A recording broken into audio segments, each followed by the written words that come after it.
Assalamualaikum warahmatullahi wabarakatuh. Halo semua, kembali lagi di channel Raider Manhwa. Kali ini Mimin akan melanjutkan sebuah komik yang berjudul Kesatria Kegelapan yang sangat jenius.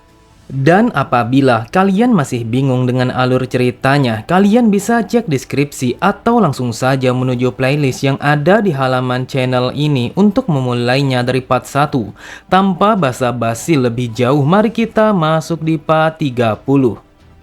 Cerita dimulai setelah mendengar Knock yang mengatakan kalau dia ingin menjadi pemimpin bagi semua murid yang ada di sana. Thalia pun bergumam, ini sangatlah luar biasa. Dia ingin menjadi seorang pemimpin dengan mempertaruhkan nyawa setiap orang yang ada di sini berada di bawah perlindungannya. Ternyata selama ini aku tidak salah, karena sejak dari awal aku percaya kalau Knock adalah contoh seorang kesatria sejati. Di saat itu Knock menyadari ketika Thalia telah menatapnya dengan tatapan mata yang berbinar-binar. Knock pun bertanya-tanya entah kenapa wanita beban itu telah bersikap seperti itu. Kemudian Knock kembali berkata, bagaimanapun juga kita harus memutuskan ini sekarang juga karena kita berada dalam situasi yang sangat berbahaya. Jika kalian tidak ada yang menolak, maka aku akan menjadi sang pemimpin. Akan tetapi jika kalian keberatan dan juga tidak suka, maka buktikanlah kelayakan kalian. Apabila salah satu dari kalian merasa layak untuk menjadi seorang pemimpin dan juga mau bertanggung jawab atas nyawa semua orang yang ada di sini, bahkan nyawa sang putri, maka aku akan memberikan posisi ini kepada kalian dengan sukarela. Terlihat orang-orang yang awalnya merasa terganggu dengan Knock yang mengajukan dirinya sebagai pemimpin, kini mereka semua langsung terdiam. Bahkan tidak ada satupun dari mereka yang mau mengemban tanggung jawab yang begitu besar, apalagi melindungi Tuan Putri dengan segenap jiwa. Namun salah satu dari mereka bergumam, aku bertanya-tanya bagaimana kalau terjadi sesuatu saat dia melindungi Tuan Putri dalam situasi yang berbahaya seperti ini. Aku yakin hukumannya pastinya sangatlah berat. Meskipun pada awalnya dia akan berhasil, namun pada akhirnya aku yakin kalau dia pastinya akan gagal ataupun menemukan sebuah masalah yang tidak bisa ia tangani sehingga ia akan mendapatkan sebuah hukuman. Knock von Renhever, kau sekarang seperti seseorang yang meminum racun dengan menggunakan cawan suci. Sambil tertawa orang itu berkata, aku tahu kalau kau tidak berpikir panjang untuk mengambil beban itu sendiri. Apakah kau pikir kalau kau akan mampu melakukannya hanya seorang diri? Mendengar ocehan orang itu, Knock pun tidak menjawabnya. Akan tetapi ia langsung melemparkan tatapan matanya kepada orang itu dengan tatapan mata yang seolah-olah akan membunuhnya. Sontak mental orang itu langsung terjatuh begitu saja, wajahnya menjadi pucat karena tatapan mata yang Knock lemparkan kepadanya sangatlah tajam yang menusuk ke mentalnya. Kemudian dengan nada yang lantang dan juga penuh percaya diri Knock berkata, mulai dari sekarang kalian semua harus mengikuti arahanku. Dan apabila kalian membantah ataupun mengabaikan perintahku, maka kalian akan dihukum sesuai dengan hukuman kekaisaran. Terlihat Exinda mencoba untuk melirik kepada Penelope. Ia ingin tahu bagaimana reaksi Tuan Putri setelah mengetahui kalau Knock yang akan menjadi pemimpin mereka. Namun Exinda begitu kesal karena ia tidak percaya bahwa Tuan Putri akan mau begitu saja menuruti seseorang yang berasal dari keluarga kegelapan menjadi pemimpin mereka. Sedangkan mereka berdua adalah seseorang yang berasal dari keluarga suci. Lalu Knock kembali berkata, karena aku yang telah menjadi pemimpin, maka pertama-tama yang harus kita lakukan adalah untuk bergerak menjauhi lokasi ini, karena lokasi ini sudah pasti dalam pantauan musuh. Di sampingnya, Eleanor bertanya kepada Knock kalau mereka akan pergi kemana dan juga apakah ia sudah tahu tujuan mereka ke arah mana. Akan tetapi dengan nada yang dingin Knock menjawabnya, aku sama sekali tidak pandai untuk menjelaskan kemana dan apa yang akan kita lakukan, jadi ikuti saja arahanku.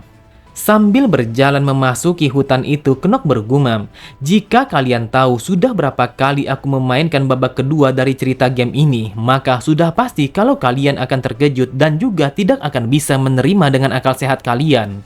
Karena aku adalah seorang pro player di dalam Inner Lunatic, bahkan aku juga sudah menamatkan game sialan ini sebanyak 27 kali. Jadi sudah pasti kalau aku sangat hafal bagaimana alur cerita game ini yang sebenarnya. Pada sisi yang lain, terlihat sebuah gua yang berada di dalam hutan yang tidak bernama itu. Lalu di dalam gua itu terlihat seorang iblis yang sedang berduduk santai sambil menyaksikan para murid Eledian yang terjebak di dalam hutan dengan menggunakan bola sihir yang ada di tangannya. Memang benar adanya, di dalam bola sihir itu sangat jelas terlihat bahwa para murid telah melawan seekor monster yang datang menyerang mereka. Kemudian terlihat sebuah batu permata hitam yang bergerak menuju ke arahnya. Lalu batu itu telah memancarkan cahaya kegelapan yang menyebar di dalam gua itu.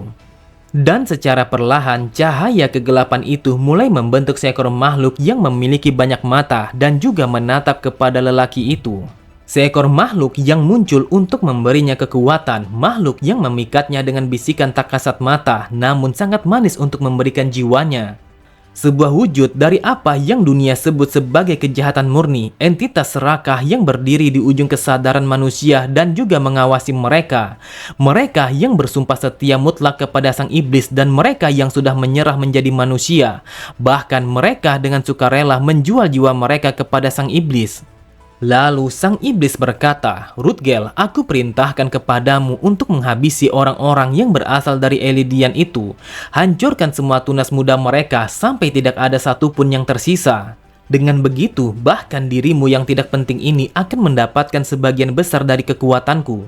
Seketika itu juga Rutgel merasakan kalau kekuatan dari sang iblis telah masuk ke dalam tubuhnya, sehingga membuatnya merasakan kalau ia telah memiliki kekuatan yang begitu dahsyat. Setelah berhasil mendapatkan kekuatan itu, Rutgel berkata, "Tentu saja aku akan menggunakan kekuatan ini dengan sebaik mungkin agar aku tidak mengecewakan Anda. Kalian harus membayar semua dosa yang telah kalian lakukan karena kalian telah membuangku." Lalu Rutgel melemparkan pandangannya kepada bola sihir. Di sana ia melihat bahwa ada dua orang profesor Eledian telah melaju menuju kepada para murid yang telah tertahan di dalam hutan tak bernama. Seketika itu juga Rutgel begitu bersemangat ketika ia mengetahui bahwa salah satu dari mereka adalah Profesor Lars von Celestia. Cerita kembali berpindah, terlihat para murid telah berhasil mengalahkan sekumpulan para monster yang telah datang menyerang mereka. Lalu Canuck berkata, "Mulai dari sekarang kalau kita harus membagi peran karena kita akan melakukan segalanya di dalam hutan ini tanpa bantuan dari orang lain." Di saat itu, Canuck meminta kepada Leon dan juga Paracelsus untuk membantunya karena mereka adalah dua orang murid baru yang memiliki kekuatan di atas rata-rata. Mendengar itu, Paracelsus berkata, "Karena kau sudah mengalahkanku, maka untuk sementara waktu ini aku akan mengikutimu." Di sampingnya, sambil memberi hormat, Leon berkata, "Mungkin aku tidak bisa membantu terlalu banyak, akan tetapi aku akan berusaha sebisaku untuk membantumu." Melihat mereka berdua yang bersedia membantunya, Canuck pun bergumam, "Akhirnya aku telah berhasil mengamankan dua orang terkuat menjadi bawahanku karena mereka akan sangat berguna untuk mengalahkan sang iblis." Kemudian Canuck kembali berkata, "Dengarkan aku baik-baik, yang aku tahu bahwa ada dua cara untuk bisa keluar dari dalam hutan ini. Yang pertama adalah kita harus menghancurkan pelindung ini dari luar. Lalu yang kedua adalah kita harus menemukan seseorang yang telah menggunakan teleportasi ini dari dalam dan langsung membunuhnya." Mendengar itu, Penelope mengatakan bahwa pilihan yang kedua sangatlah berbahaya. Canuck pun berkata, "Memang benar kalau itu berbahaya, namun mau bagaimana lagi karena hanya dua opsi itu yang bisa kupikirkan dan juga masuk akal. Apakah kau tahu para profesor akan membutuhkan waktu sekitar 2 hari untuk bisa mencapai tempat ini apabila jika dia bergerak dalam garis yang lurus. Jadi akan lebih baik kalau kita harus fokus untuk bertahan hidup dan juga memikirkan bagaimana caranya membunuh iblis itu." Canuck pun bergumam, "Sebenarnya aku tahu bahwa peristiwa ini tidak akan bisa diselesaikan dengan metode yang sebelumnya. Jika kita ingin keluar dari sini, maka kita harus membunuh pelakunya. Pelakunya adalah seseorang yang bernama Rutgel, seorang manusia iblis yang mendiami kedalaman hutan ini." Lalu Canuck berkata, "Karena hari sudah semakin petang, maka hal yang pertama harus kita lakukan adalah untuk mengumpulkan pasokan makanan. Kemungkinan kita akan tertahan di dalam hutan ini setidaknya 2 hari sebelum bala bantuan datang menemukan kita. Jadi untuk bertahan hidup selama 2 hari ini kita harus mengumpulkan pasokan makanan." Di sampingnya, Paracelsus bertanya makanan apa yang akan mereka makan di dalam hutan yang tidak mereka kenal ini. Dengan santainya, Canuck mengatakan bahwa mereka harus memakan babi itu. Paracelsus berkata, "Aku tahu kalau kau memiliki bakat yang sangat luar biasa, tetapi penilaianmu tentang hutan ini sangatlah salah. Mungkin kau berpikir kalau hutan ini adalah tempat berburu bagi para bangsawan, tetapi asal kau tahu kau sama sekali tidak akan bisa memakan binatang ini karena mereka sangatlah beracun." Knock pun berkata, "Tentu saja aku tahu, bahkan aku juga mengetahui bahwa tanaman yang tumbuh pada sekitar hutan ini tidak boleh dimakan dengan cara yang sembarangan." Mendengar perkataan Knock, Paracelsus begitu heran. Ia pun bertanya, "Jika kau sudah mengetahuinya, lantas bagaimana kau bisa memakan monster ini? Bahkan kau tidak akan bisa memakannya meskipun kau hampir mati karena kelaparan." Melihat reaksinya, Knock berpikir, dasar bodoh, apakah dia hanya memikirkan perutnya yang sakit karena memakan seekor binatang iblis? Lalu Knock berkata, "Lebih baik kau diam saja, tidak usah banyak bicara, dan lihatlah bagaimana aku melakukannya." Kemudian, Knock pun mengambil beberapa helai pucuk dari tanaman yang tumbuh di dalam hutan ini. Lalu, ia pun meminta kepada Leon agar memanggil mayat hidup untuk melindungi para murid dari sergapan binatang iblis. Lalu, Knock menghadap kepada Paracelsus. Ia berkata, "Sebenarnya kau memiliki keterampilan yang cukup bagus, meskipun kau memiliki sebuah mulut yang kurang ajar. Jadi, aku meminta kepadamu untuk melindungi Tuan Putri." Dengan kesalnya Paracelsus berkata, "Aku akan memastikan suatu hari nanti kau akan menderita, bahkan kau akan memilih untuk mati daripada merasakan rasa sakit yang sangat luar biasa itu." Setelah mengatakan itu, ia pun langsung pergi meninggalkannya dengan wajah yang begitu marah. Meskipun di saat itu ia sangatlah kesal, akan tetapi mau tidak mau ia harus mematuhinya. Sambil tersenyum, Knock pun berencana untuk memulai memasak monster itu karena ia begitu tahu bagaimana caranya agar monster itu bisa dimakan. Dengan menggunakan kemampuannya untuk meracik berbagai macam ramuan dan juga obat-obatan, Knock pun memulai memasak daging monster itu dengan kemampuan yang begitu tinggi. Bahkan Knock juga telah menggunakan berbagai macam tumbuhan sehingga membuat daging itu akan layak untuk dimakan.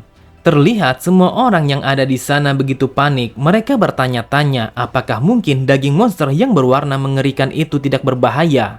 Bahkan salah satu dari mereka bertanya kepada Knock apakah mereka tidak akan mati setelah memakan daging monster itu. Namun Knock sama sekali tidak menjawab pertanyaan itu, tetapi yang ia lakukan hanyalah meletakkan sebuah pucuk daun di atas daging itu. Seketika itu juga warna mengerikan dari daging itu telah berubah menjadi sebuah daging yang sangat layak untuk dimakan. Sontak mereka semua sangatlah terkejut karena ini adalah pertama kalinya bagi mereka melihat sesuatu yang hebat seperti itu, meskipun mereka telah mempelajari berbagai macam herbal di dalam akademi. Knock pun menjelaskan kepada mereka bahwa yang ia pegang itu adalah sebuah herbal yang dapat menghilangkan racun di dalam daging. Tetapi herbal itu hanya dapat menghilangkan racun pada binatang iblis yang berada di level rendah. Tetapi kalian semua tidak usah khawatir karena tentu saja kalau binatang iblis ini berada di level yang begitu rendah, jadi akan aman bagi kita untuk memakan daging ini. Seketika itu juga mereka semua begitu bahagia karena di malam itu mereka akan bisa menikmati sebuah makanan yang layak untuk mereka santap meskipun di saat itu mereka berada di dalam hutan. Kemudian Knock pun menatap kepada Penelope yang berdiri di belakangnya. Lalu Knock berkata, "Wahai Tuan Putri, apakah kau ingin memakan daging ini dengan kualitas setengah matang ataukah kau ingin sebuah daging yang matang seutuhnya?" Di saat itu, semua orang yang ada di sana begitu kelaparan karena mereka sudah seharian penuh belum memakan apapun di dalam hutan itu. Mereka begitu bersemangat ketika daging itu telah matang dengan sempurna. Bahkan aroma dari masakan itu telah menusuk ke dalam hidung mereka sehingga membuat nafsu mereka telah meronta-ronta ingin memakan daging itu. Tidak terkecuali dengan Penelope, meskipun ia begitu khawatir dengan racun yang terkandung di dalam daging itu sudah menghilang ataukah tidak. Akan tetapi rasa lapar yang bergejolak di dalam perutnya tidak mampu untuk ia tahan karena ia sangatlah kelaparan.